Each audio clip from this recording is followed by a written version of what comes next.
Audio Jungle.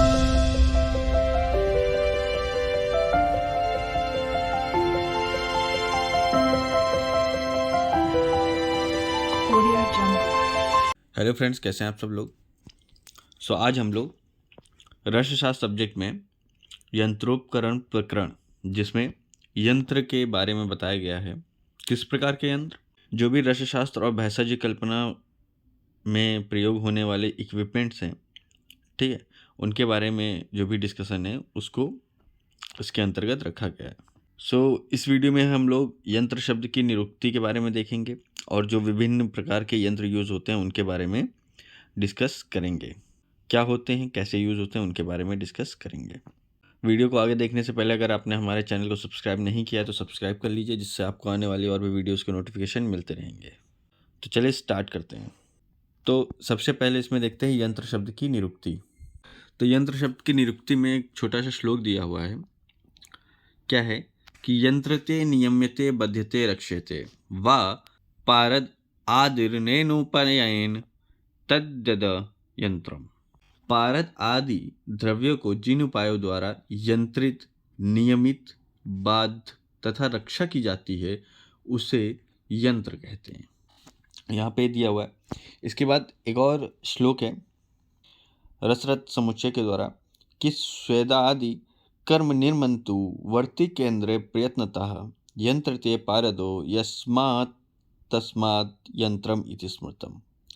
मतलब कि same उसी तरह डेफिनेशन है कि स्वेदन आदि कर्मों को करने के लिए तथा पारद को नियंत्रित करने के लिए रस सिद्धों द्वारा मतलब कि जो रस शास्त्र के स्पेशलिस्ट हैं, ठीक है, यस रस सिद्धों द्वारा यत्न पूर्वक जिन जिन साधनों का उपयोग किया जाता है उसे यंत्र कहते हैं।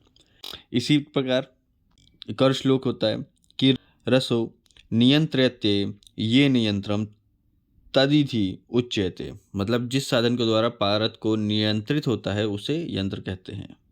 एक और निरुक्ति दी गई है, डेफिनेशन भी कह सकते हैं इसको, कि पारद, उपरस, धातु आदि के शोधन मारण की क्रियाओं को सफलता के लिए अथवा रसादि द्रव्यों को गिरने, उड़ने, जलने आदि से बचाने के लिए जो उपाय या उपकरण काम में लाया जाता है उसे यंत्र कहते हैं। तो बेसिकली ये श्लोक रस तरंगिणी से लिया गया है, ठीक है। तो बेसिकली देखा जाए तो जो भी इक्विपमेंट यूज़ होते हैं, जो भी मटेरियल यूज़ होता है रसशास्त्र में प्रोसेस करने के लिए, ठीक है, उसमें कम से कम लॉस हो चीज़ों का, वो चीज़ बहुत अच्छे से हो, सफलता से हो, ठीक है, और उसमें कम से कम लॉस हो और ज़्यादा से ज़्यादा उसमें से प्रोडक्ट प्रोड्यूस किया जा सके। इन तीन चार चीज़ों को करने के लिए जिन प्रकार के साधनों का प्रयोग किया जाता है उसे यंत्र कहते हैं, ठीक है। छोटा सा श्लोक है, ये याद कर लेंगे। ये तो हो गया आपका डेफिनेशन, और इनमें से कोई भी एक चीज़ याद कर लेंगे। अगर आप ये नीचे वाली डेफिनेशन याद करते हैं तो वो आपके डेफिनेशन के अंतर्गत अच्छी आ जाएगी। तो इसी में हम लोग विभिन्न प्रकार के यंत्रों के बारे में डिस्कस करेंगे। तो सबसे पहले देखते हैं दोला यंत्र। तो दोला यंत्र क्या होता है कि एक मिट्टी की हांडी, मतलब मटका, हांडी लेकर उसके गले में आमने सामने दोनों ओर छिद्र कर लें। इधर भी छेद कर दिया, इधर भी छेद कर दिया। फिर उस छिद्र में एक मजबूत पतली लकड़ी अथवा लोहे की शलाका दोनों ओर प्रवेश करा दे। ये जो है इसे काठी कहते हैं। यही होती है वो लकड़ी। हांडी का आधा भाग द्रव्य से भर दें, जो भी द्रव्य यूज करना हो, ठीक है, वो द्रव्य से भर दिया। तत्पश्चात लकड़ी अथवा शलाका के बीचों बीच कपड़े से बंधी हुई पारद अथवा स्वेद द्रव्य की पोटली को एक सूत्र के मध्यम से बांधकर, देखिए ये देखिए मध्यम से बांधा हुआ है, द्रव्य में डूबता हुआ लटका हुआ है। अब हांडी में मंद आंच वाले चूल्हे पर रखकर मंद अग्नि पर निर्धारित समय तक पकाए। इस प्रकार के यंत्र को दोला यंत्र कहते हैं, ठीक है। ये देखिए अग्नि है, ठीक, ये लकड़ी हो गई, इसमें बीच में स्वेद द्रव्य है, तो इस प्रकार का होता है। इसमें बेसिकली क्या होता है कि इस यंत्र द्वारा विविध प्रकार के रस द्रव्यों का स्वेदन द्रव्य के उबलने जितनी निर्धारित अग्नि पर होता है। स्वेदन द्रव्य है, इसके लिए जो टेम्परेचर चाहिए होता है वो द्रव्य के जो हीटिंग टेम्परेचर है उतना ही चाहिए होता है। इसी वजह से अगर इसको हम लोग तल पे रख देते हैं तो अग्नि की जो हीट है वो डायरेक्ट तल पे लगती है, जिससे ये जल सकता है। इसीलिए एक स्पेसिफिक हीट ही चाहिए होती है इसको प्रक्रिया को करने के लिए, ठीक है, जो कि इस आसपास के जो लिक्विड मटेरियल है घड़े में बैठा हुआ उससे प्राप्त की जाती है, ठीक है। तो वही लिखा है कि द्रव्य की कपड़े से बंधी पोटली पेंडुलम की तरह लटकी रहे, जो तल को स्पर्श न करे। इस बात का ध्यान किया जाता है। ये जो पोटली है ये तल को स्पर्श नहीं करनी चाहिए। द्रव्य के रूप में क्या क्या डाल सकते हैं? वनस्पति स्वरस, क्वाथ, क्षारीय जल, अम्ल द्रव्य, दुग्ध आदि का उपयोग किया जा सकता है। सो ये हो गया दोला यंत्र। फिर इसके बाद देखते हैं डमरू यंत्र। सो डमरू यंत्र में बेसिकली क्या होता है कि एक हांडी के ऊपर दूसरी हांडी रख देते हैं, ठीक है, औंधा कर रखते हैं, जिससे कि दोनों का मुख एक दूसरे से मिला रहता है। देखिए इस हांडी का मुख, इस हांडी का मुख एक दूसरे से मिला रहता है, ठीक है। और उसके बाद कपड़ मिट्टी से, ये देखिए कपड़ मिट्टी से इनका संधि बंधन कर देते हैं, ठीक। इससे क्या होता है, डमरू के समान डमरू बन जाता है। डमरू जैसी आकृति बन जाने से यह डमरू यंत्र कहलाता है। और इस डमरू यंत्र का मुख्य रूप से जो प्रयोग होता है वो रस भस्मों के निर्माण में होता है। यह पारद और संख्या जैसे द्रव्यों को ऊर्ध्वपातित करने में भी उपयोग में लिया जाता है। इसमें जो नीचे वाला द्रव्य रहता है इसमें अग्नि के संपर्क में रहता है, ठीक है। उसमें वनस्पतियों से मर्दित पारद रखा जा सकता है और वो एवोपरेट होता है, और ऊपर भी ओले कापड़ रख करके एवोपरेट होता है, तो यहाँ पे चिपक जाता है, जिससे जो शुद्ध पारद है वो प्राप्त हो सकता है, ठीक है। सो ये हो गया डमरू यंत्र। फिर इसके बाद देखते हैं स्थाली यंत्र। तो स्थाली यंत्र में बेसिकली एक प्लेट की तरह होता है, कह सकते हैं इसको। किसी हांडी में औषधियों से मर्दित ताम्र आदि धातुओं को गोले क्यों रखकर हांडी के मुख को शराब से ढककर ठीक प्रकार से संधि बंधन कर उसे चूल्हे पर चढ़ाकर नीचे अग्नि दे, इस यंत्र को स्थाली यंत्र कहते हैं। बेसिकली इसको आप एक कटोरी की तरह मान सकते हैं, जिसमें गोलों को बनाकर रख देता है, और उस पर अगर हल्का फुल्का काम करना होता है तो कर सकते हैं, या फिर इसको मटके वटके पर जो घड़े पे हैं उस पर ढक कर भी ढक सकते हैं, ठीक। इसके बाद देखते हैं पालिका यंत्र। सो लोहे का एक गोल प्याला, इसमें डंडी सीधी होने के बजाय ऊपर की तरफ होती है, जिसके ऊपर का भाग पीछे और अंकुश की तरह मुड़ा हुआ हो, ठीक है। देखिए ऐसा हो जिसके ऊपर का भाग अंकुश की तरह मुड़ा हुआ है। इस आकार का जो यंत्र है वो तेल निकालने वाली पैल की तरह होता है, ठीक है। आप लोग के घरों में होता ही होगा, तेल निकालने के लिए यूज़ होती है, ऐसे करके उसमें यहाँ से आप तेल निकाल सकते हैं, ठीक। तो पैल की तरह होता है, इसे पालिका यंत्र कहते हैं। इसका प्रयोग गंधक के जारण के लिए होता है, गंधक के जारण के लिए इसका प्रयोग किया जाता है मुख्य रूप से, ठीक। सो ये हो गया पालिका यंत्र। फिर इसके बाद देखते हैं स्वेदनी यंत्र। स्वेदनी यंत्र में एक मजबूत हांडी में कुछ खाली रखते हुए जल भर दिया जाता है। देखिए द्रव्य भर दिया है। अब उस हांडी में मुख पर एक स्वच्छ एवं मजबूत वस्त्र बांध दें। देखिए एक मजबूत वस्त्र बांध दिया इस पे। वस्त्र के ऊपर स्वेद द्रव्य को रखकर एक शराब को जो अच्छी प्रकार से ढक सके उसको रख दें। अब वस्त्र पे हमने यहाँ पे द्रव्य रख दिया, उसके ऊपर शराब से ढक दिया है, ठीक है, ढक्कन से ढक दिया है। हांडी को चूल्हे पर चढ़ाकर अग्नि दिया, चूल्हे पर चढ़ाया, यहाँ पे अग्नि दिया, ठीक है। और इसी यंत्र को स्वेदनी यंत्र कहते हैं, ठीक। तो स्वेदन का मतलब एवोपोरेशन, ठीक है, भाप, ठीक है। सो यहाँ पे जो द्रव्य है उसको एवं भाप के जो टेम्परेचर है उससे पकाया जाता है। इसके द्वारा द्रव्य का स्वेदन किया जाता है और इससे शुष्क एवं कठिन द्रव्य भी मृदु हो जाते हैं। स्वेदन करने के बाद नरम हो जाएगा तो उसको आराम से यूज़ कर सकते हैं। द्रव्य का मल भाग जो होता है, इसमें जो भी मल भाग होता है वो जल में घुलकर स्वेदन होता है ऊपर, फिर वहाँ पे भाप बनता है, भाप नीचे हैवी होता है और पानी से फिर नीचे टपकता है। तो जो इसका मल भाग है वो पानी से टपक कर नीचे पात्र में चला जाता है और इससे द्रव्य भी शुद्ध हो जाता है। सो ये हो गया। तो बेसिकली इसमें द्रव्य रखा जाता है, थोड़ा सा बचाया जाता है, ऊपर कपड़ा बांध के उसके ऊपर द्रव्य रख के शराब रखा जाता है ऊपर से, और इसमें जो पकाने का जो मेन प्रोसेस है वो वाष्प के द्वारा होता है। सो ये हो गया स्वेदनी यंत्र। फिर इसके बाद देखते हैं पुट यंत्र के बारे में। तो पुट यंत्र क्या होता है बेसिकली कि शराब संपुट में बंद औषधि मिश्रित रस को अग्निमान को जानने वाला निश्चित संख्या में गोबर निर्मित उपलों को रखकर पाक करे तथा चूल्हे पर पकाकर 2 प्रहर तक अग्नि दे। इस यंत्र को पुट यंत्र कहते हैं। बेसिकली एक तरह की ये कंटेनर होता है जो चारों तरफ से मजबूत होता है, हीट रेजिस्टेंस होता है, इसके बाहर अग्नि नहीं जा पाए ऐसा बनाया जाता है इसको, ठीक है। और इसी के भीतर जो भी भस्मीकरण और जो भी हाई टेम्परेचर जो भी एक्टिविटीज़ होती हैं वो की जाती हैं। सो मारण योग्य द्रव्य को भस्म करने के लिए अग्नि देने की क्रिया को पुट कहते हैं। जो अग्नि दी जाती है उसे पुट कहते हैं। दर्थ द्रव्य की सुरक्षा एवं सम्यक की दृष्टि के दो समान आकार के मृतिका शराब में रखकर संधि बंधन कर द्रव्य अनुसार उपलों को एक निश्चित संख्या द्वारा अग्नि देते हैं। सो बेसिकली इसमें औषधि रख दी जाती है और चारों तरफ से उपले आदि द्वारा अग्नि दी जाती है। अग्नि बाहर इस वजह से ना जा पाए ताकि जो लोग होते हैं, जो रस सिद्ध लोग होते हैं, उन पे किसी प्रकार का इफेक्ट ना है, वो जब बर्न ना हो, ठीक है। और इसी के अंदर जो अग्नि है वो काम करती रहे। सो इसे पुट यंत्र कहते हैं। सो इसमें बेसिकली क्या होता है कि एक मिट्टी के पात्र को जिसमें अग्नि देना हो या पाक करना हो, वह द्रव्य लेकर एक दूसरे मृतिका मात्र से ढक्कन, मतलब दो ढक्कन एक पात्र को रखते हैं, उसमें एक वो डाल दिया जो भी द्रव्य है, फिर उसके बाद उसको ढक देते हैं। उसके बाद कपड़ मिट्टी से बंधन कर देते हैं। उसके बाद इस कंटेनर में डाल के चारों तरफ से अग्नि देते हैं और इस प्रक्रिया को अग्नि देते हैं, या फिर साधारण रूप से चूल्हे पर रखकर भी अग्नि दे सकते हैं और इसे ही पुट यंत्र कहते हैं। और इसका उपयोग कहाँ किया जाता है? लोहादी धातुओं के मारण के लिए किया जाता है। सो ये हो गया पुट यंत्र। फिर इसके बाद देखते हैं विद्याधर यंत्र। सो विद्याधर यंत्र कैसे होता है? दो हांडियों को संपुट को विद्याधर यंत्र कहते हैं। मतलब दो हांडियाँ एक ऊपर एक रखी जाती है। नीचे वाली हांडी बड़ी होती है, ऊपर वाली हांडी थोड़ी छोटी होती है, ठीक है। और पेंदा ऐसा बनाया जाता है इसका कि इसका मुख ऐसा बनाया जाता है, बड़ी हांडी का मुख और छोटी हांडी का पेंदा ऐसा बनाया जाता है कि दोनों आपस में परफेक्ट फिट बैठ जाए। दोनों को अच्छी तरह से रख करके उसके ऊपर कपड़ा मिट्टी का मजबूत संधि बंधन कर दिया जाता है। नीचे की हांडी का अधिकांश भाग चूल्हे में समा जाए, ऐसा एक 4 मुख वाला चूल्हा बनाते हैं, ठीक है। इधर से भी आग, इधर से भी आग, उधर से भी आग, और फिर उसके ऊपर हांडी रख देते हैं। इस चारों मुख से लकड़ी द्वारा अग्नि दी जाती है। 4 मुख का उद्देश्य तीव्र अग्नि प्रदान करना, मतलब अच्छे से अग्नि हो, चारों तरफ से प्रॉपर और तीव्र अग्नि हो। इस यंत्र के निचले पात्र में द्रव्य रखा जाता है, ठीक, यहाँ पे द्रव्य रखा जाएगा, तथा ऊपर के पात्र में जल रखा जाता है। ऊपर के जो पात्र है इसमें जल रखा जाएगा। इस यंत्र में चूल्हे की प्रमुख विशेषता होती है और इसे कुछ ही लोग कोष्ठी यंत्र भी कहते हैं।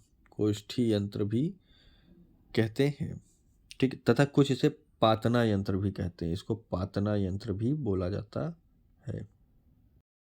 विशेष रूप से गंधक जारण के लिए इस यंत्र का उपयोग किया जाता है और हिंगुल से पारद निष्कासन के लिए भी इसका उपयोग किया जाता है। सो ये हो गया विद्याधर यंत्र। फिर इसके बाद देखते हैं घट यंत्र। सो घट यंत्र बेसिकली घड़ा होता है। घट यंत्र बेसिकली घड़ा होता है और इसमें 4 पृष्ठ क्षमता वाला तथा 4 अंगुल परिणाम चौड़ा मुख वाला, इसका अंगुल जो होता है, मुख होता है 4 अंगुल वाला होता है, पात्र घट यंत्र कहलाता है।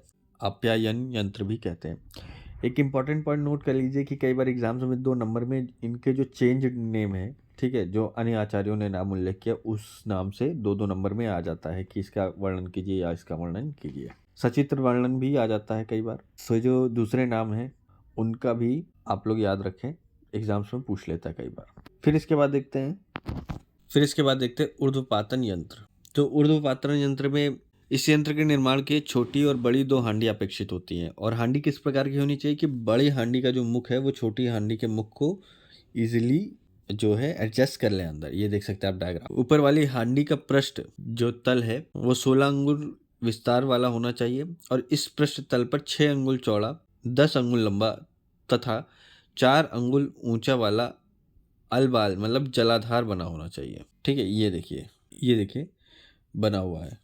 ऊपर और नीचे के दोनों पात्रों में संधि भाग को भैंस के दूध में चूना, मंडूर और फाणित को घोटकर निर्मित लेप से दृढ़ संधि बंधन कर सुखा लेना चाहिए। मतलब इस भाग को संधि बंधन कर सुखा लेना चाहिए। आल बाल वाला पात्र ऊपर की ओर रखकर नीचे वाले पात्र को चूल्हे पर चढ़ा दें। मतलब कि ऊपर वाला पात्र ऊपर की ओर है, नीचे वाले भाग को चूल्हे पर चढ़ा दिया तथा ऊपर वाले आल बाल में पानी भर दो। ऊपर पानी भर दिया, ठीक। इस यंत्र में निचले पात्र में ऊर्ध्वपातन योग्य द्रव्य रखा जाता है। ये देखिए निचले पातन में जिसका ऊर्ध्वपातन करना हो उसको वो द्रव्य रखा जाता है। अब इस यंत्र को क्रमशः मृदु, मध्य और तीव्र अग्नि देकर ऊर्ध्वपातन किया जाता है। तो यहाँ से एवोपरेट होता है, ऊपर चूंकि पानी है वहाँ पे ठंडक होगी, ठीक है, तो वहाँ पे वो एब्जॉर्ब, मतलब कि यहाँ पे तल पे वो चिपक जाता है। और अगर जल नहीं है तो जल की जगह पे, जलाधार की जगह गीले कंबल के टुकड़े का प्रयोग भी किया जा सकता है, ठीक है, जिसे बार बार शीतल जल से भिगाकर बदलते रहते हैं और इसे ही ऊर्ध्वपातन यंत्र कहते हैं। इसका जो मेन प्रयोग है वो हिंगुल से पारद के निष्कासन के लिए किया जाता है। 16 अंगुल पृष्ठ विस्तार वाला पात्र 1 किलो पारद के लिए उपयुक्त होता है। ठीक है, और 1 किलो पारद या हिंगुल के लिए लगातार मृदु मध्य तीव्र कम से कम 4 घंटे तक अग्नि पर्याप्त देनी चाहिए। अग्नि देने के बाद श्वांग शीत हो जाने पर सावधानी पूर्वक संधि खोलकर ऊपर वाले पात्र के अभ्यंतर तल भाग को वस्त्र से धीरे धीरे घिसकर पारद को एकत्र कर लें। तो यहाँ पे लगातार 4 घंटे तक अग्नि दी चारों तरफ से, और फिर जो हिंगुल है वो एवोपरेट होकर ऊपर के तल में चिपक जाएगा, और फिर उसको श्वांग शीत होने देंगे, मतलब खुद से ठंडा होने देंगे। और उसके बाद धीरे धीरे ठंडा हो जाने पर इसको खोल कर धीरे सावधानी से ऊपर के पात्र से हिंगुल को खुरच कर निकाल लेंगे। सो ये हो गया हमारा ऊर्ध्वपातन यंत्र। ऊर्ध्वपातन मतलब ऊपर की तरफ एवोपरेट हो रहा है। फिर इसके बाद देखते हैं अधःपातन यंत्र। अधःपातन यंत्र, तो इसमें बेसिकली क्या होता है कि सेम वही मटका यूज होता है ऊर्ध्वपातन की तरह, बट जो प्रिंसिपल ये होता है इसमें कि इसमें नीचे के मटके को जमीन में गाड़ देते हैं और इसमें पानी भर देते हैं, और ऊपर के जो मटका है उसमें पारद आदि जो भी द्रव है उसको चिपका देते हैं और ऊपर से अग्नि देते हैं। तो इससे क्या होता है, पारद टपक कर नीचे जल में चला जाता है और वहां से उसको एकत्र कर लिया जाता है। सो इसमें लिखा है कि मिट्टी की 2 हांडी लें, ऊपर की हांडी के आभ्यंतर तक भाग में पारद हिंगुल आदि द्रव्यों जिसका अधःपातन करना हो औषधि के साथ पीसकर उसका लेप कर देते हैं, मतलब कि यहाँ पे औषधि के साथ पीसकर लेप कर दिया। ठीक, नीचे के पात्र में जल भरकर दोनों के मुख को अच्छी प्रकार संधि बंधन कर दिया, संधि बंधन कर देंगे।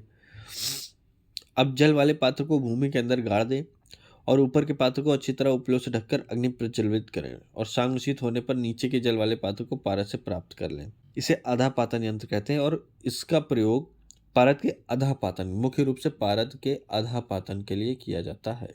फिर इसके बाद देखते हैं तिर्यक पातन यंत्र। तिर्यक पातन में बेसिकली ये होता है तिरछा, तिर्यक का मतलब होता है तिरछा। तो इसके लिए 2 मिट्टी की छोटी बड़ी हांडी लेते हैं। बड़ी हांडी लंबी और ऊंची होनी चाहिए। उसके कंठ प्रदेश में छिद्रकार एक नली लगा दें तथा नली का दूसरा सिरा छोटी हांडी के मध्य भाग के पेट वहाँ पे लगा दें। तो ये छोटी हांडी है और ये बड़ी हांडी है, और इनके जो संधि स्थल है यहाँ पे मिट्टी से लेप कर देना। बड़ी हांडी में पारद एवं छोटी हांडी में शीतल जल पहले से भर लें। सो ये छोटी हांडी होगी और ये बड़ी हांडी होगी। अब पारद वाली हांडी को अग्नि पर चढ़ाकर पहले मृदु फिर तीव्र अग्नि देकर पारद का तिर्यक पातन करें। तो पारद यहाँ से ऑपरेट होगा, ऊपर से ढक्कन बंद है, और फिर इधर आएगा और यहाँ पे स्टोर हो जाएगा पानी से ठंडा होकर के। इसे तिर्यक पातन यंत्र कहते हैं तथा इसका उपयोग संस्कारों के क्रम में पारद के तिर्यक पातन के लिए किया जाता है। फिर इसके बाद आता है भूधर यंत्र। तो भूधर यंत्र में क्या होता है, एक पारद युक्त बंद मूषा को जमीन के गर्त में बिछी बालुका पर रखें। ठीक है, जमीन के अंदर रखेंगे, उसके अंदर गड्ढा खोदेंगे, उसमें बालुका रख देंगे, और उसके अंदर ये एक मूषा है, बंद कटोरी जैसे कह सकते हैं, इसके अंदर पारद रख देंगे। अब बालुका की ऊपरी सतह पर जलते हुए उपले रख देंगे। इस यंत्र को भूधर यंत्र कहते हैं, मतलब जमीन के अंदर ही पूरा पका दिया। इसका प्रयोग गंधक या अंतर्धूम जारण के लिए किया जाता है। फिर इसके बाद देखते हैं पाताल यंत्र। तो पाताल यंत्र में क्या होता है, एक मिट्टी के हांडी को एक छिद्र युक्त मिट्टी के शराब से ढककर संधि बंधन कर दें, और उस शराब के ऊपर से एक औंधा पात्र रखकर संधि बंधन कर दें। तो पहले मिट्टी का मटका लेंगे, उसके ऊपर एक शराब रखेंगे, ठीक है, जिसमें छेद होने चाहिए। ठीक, उसका संधि बंधन कर दिया और उसके ऊपर एक औंधा पात्र रख देंगे, और फिर इसको टोटल पलट देंगे। अगर इसका देखा जाए, इसको उल्टा करेंगे तो यहाँ पे छिद्रयुक्त शराब है और ये औंधा बर्तन है। अब इस प्रकार, और फिर इसको उल्टा गाड़ देंगे, मतलब कि मिट्टी का घड़ा ऊपर रहेगा और ये नीचे रहेगा, और ये जो बीच में जो रिक्त स्थान भरता है यहाँ पे कीचड़ या मिट्टी भर देंगे। मटका जो है, मिट्टी की हांडी है, इसके चारों ओर उपले रख करके अग्नि दे देंगे। श्वांगशीत होने पर सावधानी पूर्वक यंत्र को बाहर निकाल कर नीचे वाले पात्र को पृथक कर उसमें से एकत्रित तेल आदि द्रव्य को ग्रहण कर लेते। इस यंत्र में हांडी के अंदर पहले से द्रव्य भर लिया जाता है। हांडी के अंदर पहले से ही द्रव्य रखा जाता है। यहाँ पे छिद्रयुक्त शराब होता है, ये पात्र होता है, और उसके किनारे किनारे मिट्टी होती है, ठीक, जो गैप भर देती है। अब यहाँ पे जब हीट जनरेट होती है तो ये जो है अंदर भाप बनती है, और भाप यहाँ पे आग के ठंडी हो जाती है और यहाँ पे एकत्र हो जाती है। इसका प्रयोग गंधक तेल, विश्वामित्र कपाल स्नेह तथा भल्लातक तेल आदि प्राप्त करने के लिए किया जाता है। फिर इसके बाद देखते हैं खल्व यंत्र। बेसिकली कहते हैं 3 प्रकार के होते हैं, एक अर्धचंद्राकार या द्रोणियाकार, वर्तुल एवं तप्त खल्व। और इसको लकड़ी से, लोह से या कांच से बना सकते हैं। और पहले देखते हैं अर्धचंद्राकार खल्व के बारे में। तो बेसिकली इसकी ऊंचाई 10 अंगुल, लंबाई 16 अंगुल और चौड़ाई 10 अंगुल तथा गहराई 7 अंगुल लगभग मानी गई है। पाली की मोटाई मतलब ये जो मोटाई है ये 2 अंगुल चिकनी तथा आकृति में अर्धचंद्राकार होती है। देखिए सेमी ठीक। इसकी मूसली मतलब ये जो अंदर मूसली होती है ये 12 अंगुल लंबी तथा बाह्य परिधि में भी 12 अंगुल होनी चाहिए। ऐसा खरल श्रेष्ठ माना गया है। इसके अतिरिक्त भी द्रव्य की मात्रा के अनुसार सुविधा के लिए खरल छोटा बड़ा लिया जा सकता है। मतलब कि द्रव्य की मात्रा के अनुसार खरल को छोटा या बड़ा भी किया जा सकता है। इसके बाद देखते हैं वर्तुल खल्व। तो वर्तुल खल्व अत्यंत चिकने 12 अंगुल विस्तार वाले पत्थर से निर्मित होती है जो 4 अंगुल गहरा तथा जिसका तल भाग अत्यंत चिकना बनाया जाता है। ठीक है। तथा जिसकी मूसली का आधा भाग चिपटा मतलब कि इसकी जो मूसली होगी इसका आधा भाग चिपटा होगा। ठीक। तथा शिखर भाग आसानी से पकड़ा जा सके। देखिए ग्रिप के लिए हैंडल बनाया हुआ है। इस प्रकार का बना हुआ खल्व वर्तुल खल्व कहलाता है। इसके द्वारा मर्दन जो कार्य है मर्दन का कार्य है वो बहुत ही इजीली हो जाता है। फिर इसके बाद देखते हैं तप्त खल्व। तो तप्त खल्व बेसिकली लोहे का बनता है खल्व। यह 9 अंगुल अभ्यंतर परिणाम वाला तथा 6 अंगुल गहरा तथा जिसका मर्दक 8 अंगुल का हो ऐसा वर्तुल खल्व तप्त खरल कहलाता है। वस्तुतः यह वर्तुल खरल है। ठीक है। और यह लौह से निर्मित होता है। इस खरल का उद्देश्य अग्नि देते हुए पारद का मर्दन करना। नीचे से हीट जनरेट कराएंगे और ऊपर से पारद का मर्दन करेंगे। अग्नि देने की सुविधा की दृष्टि से जिसे चूल्हे पर रखा जा सके और मर्दन सुविधा हो इस उद्देश्य से वर्तुल का आकार खरल अधिक उपयुक्त होता है। वर्तुलाकार का जो खरल है वो अधिक उपयुक्त होता है। और कांत लौह से निर्मित तप्त खल्व अत्यधिक फलदायी होता है। तत्व खल के लिए खरल के पेंदे के आकार का चूल्हा बनाना चाहिए जिसके पार्श्व में भस्त्रिका की नली लगी हो और आवश्यकता अनुसार धमन किया जा सके। क्षार अम्ल से मर्दित पिष्टी को इस खरल में रखकर धमन करते हुए मर्दन करने पर शीघ्र ही द्रवित हो जाता है। तप्त खरल में मूर्छन संस्कार किया जा सकता है। तो ये हो गए खल्व यंत्र। फिर इसके बाद देखते हैं उलूखल यंत्र। तो उलूखल यंत्र को बेसिकली ऊखल या ओखली कहते हैं। कुट्टनक खल्व या इमाम दस्ता भी कह सकते हैं। यह 16 अंगुल ऊंचा 10 अंगुल विस्तृत व्यास वाला 13 अंगुल गहरा अभ्यंतर भाग चिकना और मजबूत लोहे से निर्मित होना चाहिए। इसमें कुटाई होती है बेसिकली मसालों की घरों में देखा जाए तो। इसकी मूसलें भी लोहे की 20 अंगुल लंबी होनी चाहिए और सुंदर चिकनी तथा स्थूल होनी चाहिए। यह कठिन द्रव्य जैसे माक्षिक काष्ठ प्रवाल आदि को कूटने एवं चूर्ण करने में बहुत उपयोगी है। तो ये हो गया खल्व यंत्र। और जब ज़्यादा ही वेट के साथ और ज़्यादा बड़े पैमाने पर किया जाता है तो यहाँ पे इस प्रकार का खल्व यंत्र भी देखने को मिलता है। तो ये हो जाता है हैमर और ये हो जाता है कंटेनर। फिर इसके बाद देखते हैं कच्छप यंत्र। तो कच्छप यंत्र में एक छोटी सी नांद ली जाती है और यह नांद जमीन में प्रविष्ट हो सके इतना गड्ढा कर देते हैं और उसमें नांद को बिठा दिया जाता है। ठीक है। ये होगी नांद। अब उस नांद में पानी भर दिया जाता है। ठीक। ये जल भर दिया। इस जलयुक्त नांद पर एक दूसरी बड़ी नांद रख देते हैं जिसका संपूर्ण तलभाग जल को स्पर्श करता हो। मतलब जमीन को ना स्पर्श करता हो जल को स्पर्श करता हो। अब इस नांद में एक मूसा जिसमें विट समेत पारत हो को अच्छी तरह से ढक ले और ऐसी कटोरी से मूसा को ढक दे कि कटोरी एवं नाद के संधि भाग में 7 बार कपड़ मिट्टी कर सुखा दें। मतलब कि इसमें कंटेनर में पारद गंधक आदि द्रव्य रखने के बाद इसके ढक्कन को अच्छे से बंद कर दिया जाता है और कपड़ मिट्टी से संधि बंधन भी कर दिया जाता है। अब उस कटोरी के ऊपर खदिर एवं बेर के कोयलों को रखकर आग लगा दें और इस यंत्र को कच्छप यंत्र कहते हैं। इसमें स्वेदित एवं मर्दित पारद का विट के साथ जारण किया जाता है। इसका प्रयोग मुख्यतः जारण के लिए होता है। स्वांग शीत होने पर इसमें से पारद को पृथक कर लें। यह पारद पूर्ण अग्निबल संपन्न होता है तथा अपने गर्भ में धातुओं एवं सत्वों को शीघ्र द्रवित करने में समर्थ होता है।